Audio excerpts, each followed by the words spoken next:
first, I'll talk about the Browns. I'll talk about Joe Flacco, Kevin Stefanski, Myles Garrett, and company in about 10 minutes. I did want to discuss the Jets, though, because I won't have that many opportunities to do so in the coming weeks. Obviously, they're 6-10 out of playoff contention, and we kind of figured this would be the case once Aaron Rodgers went down 4 plays into the season. Wait a minute. Wait, sorry. When I got too ahead of myself. I need to fill a certain requirement before I speak on the New York Jets. Bryson Garver, sophomore in college, twice vaccinated, once boosted. Okay, now I can talk about Aaron Rodgers and the Jets. Just need to fill that little requirement for those of you maybe that didn't see Aaron Rodgers' appearance on the McAfee show. Jets fans, and I'm addressing Jets fans. I know some in my life, some that are very, very near and dear to me. Great friends. You cannot possibly believe that Aaron Rodgers is just going to patch all these holes in 2024. Matter of fact, I'm here to tell you, it's actually going to be worse next year than it was this year. You're saying, wait, tell me, Bryson. You're telling me a team with Trevor Siemian and Zach Wilson and Tim Boyle and all these, the quarterback carousel that we've come to know and not love so much with the New York Jets, it's going to be worse next year? Well, yes. They'll win more games next year, I assume. The Jets, after all, do play the Patriots next week. Who honestly, both fan bases are probably cool with their organizations and their teams losing that game for draft positioning, so that game's virtually irrelevant. We'll say the Jets finish around 6 to 7 wins, okay? I anticipate they'll win more in 2024. It's certainly not a guarantee, but I certainly feel that to be the case. But you're telling me, just from an on-field perspective with Aaron Rodgers, that he's going to be 40 years old, coming off of an Achilles surgery at his age, he's going to come back and be just like the old Aaron Rodgers. Is he? Because if you look at Aaron Rodgers' last full year with the Green Bay Packers, it wasn't that great, and he dealt with injuries that season. Well, people are like, oh, you can't take that into account. I can when you're that age. When you're at this advanced age and stage of your career. It's kind of like what I talk about the Phoenix Suns. Well, you got to give them the chance to play with Bradley Beal. Okay, I'll give him a chance when Bradley Beal gets on the floor, which unfortunately has not been the case. Once injuries become a part of your, you're not just your reputation, but your reality, I have to judge you based off that, the Kawhi Leonard syndrome to a certain degree.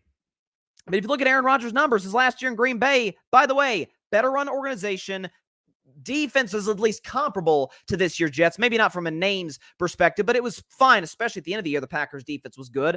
I will take Christian Watson, Romeo Doubs, and the tight end they had last year, not to mention Aaron Jones, A.J. Dillon, and that offensive line over what the Jets have. Jets, it's Garrett Wilson, Breece Hall, and a bunch of nothing. Offensive line's atrocious, not even close to what Green Bay's was. And yet and still, in the weaker conference, Aaron Rodgers led the Packers to an 8-9 record, threw for 26 touchdown passes and 12 picks. Not a great touchdown to interception ratio, at least by his very lofty standards in that regard. And had a passer rating in the low 90s. He's a good quarterback. And this is pre-Achilles surgery. This is with a better offense. He's fine. He's a good quarterback. He's a playoff, not that year, but he's a guy who can get you to the playoffs. But this is not the same Aaron Rodgers who's winning all those MVPs. That's just on the field. Oh, off the field and in the locker room? And even in terms of the personnel from a roster perspective and from a coaching perspective.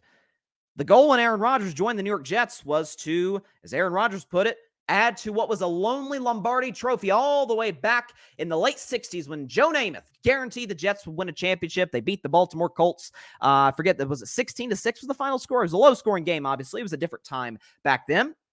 The Jets haven't won since, and Aaron said in his press conference, that's a lonely trophy. We need to add to it. Great expectations to have, right? You're going for championships. Well, as currently constructed, unless Aaron, and I don't anticipate this happens, changes his mindset and philosophy drastically, hopefully without the help of ayahuasca, I don't see it happening. I have been a Robert Salah defender for the vast majority of the show. And the one thing I've said about Robert Salah is the bare minimum of a head coach, of at least a good head coach in the NFL, and I'm not even sure Robert Salah is that, is your side of the ball needs to be good. Robert Saleh's a defensive coach. Last night, notwithstanding, Jets defense has been pretty good. Jets defense is talented. They have Sauce Gardner. They have the Williams brothers, CJ Mullins. I mean, the Jets have it's why a lot of people like them this season. It's what kept them in a lot of games last year and even this year. Jets have a really good and talented defense. Robert Salah deserves credit for that. Remember, he was the defensive coordinator with the Niners. Now, we know the Niners roster's loaded, but it helps to have a good defensive coordinator, which Salah was. So Salah's side of the ball is good. But the stat I saw today, I should say a couple stats I saw today that are quite troubling if you're Robert Salah. Since he took the job, 2021 was his first season with the Jets as the head coach. Since he took the job in December and January, which we know that's when the games matter. That's when opposing coaches have tape on your team. They can look at your tendencies and judge you and adjust accordingly. The Jets are 3-14, last in the NFL. They have a negative 139 point differential. This is in December, January. So last games of the year. Point differential, negative 139, last in the NFL. They average 15.6 points per game, last in the NFL, and have a turnover differential of negative 13, also last in the NFL. And assuming Robert Salah does retain his job, which the reports say Woody Johnson have given him and the GM Joe Douglas the okay, the good to go, it would be darn near unprecedented that he keeps his job. I'll tell you why. Coaches that have lost 10 or more games in 3 straight seasons, okay? This is in the last quarter century.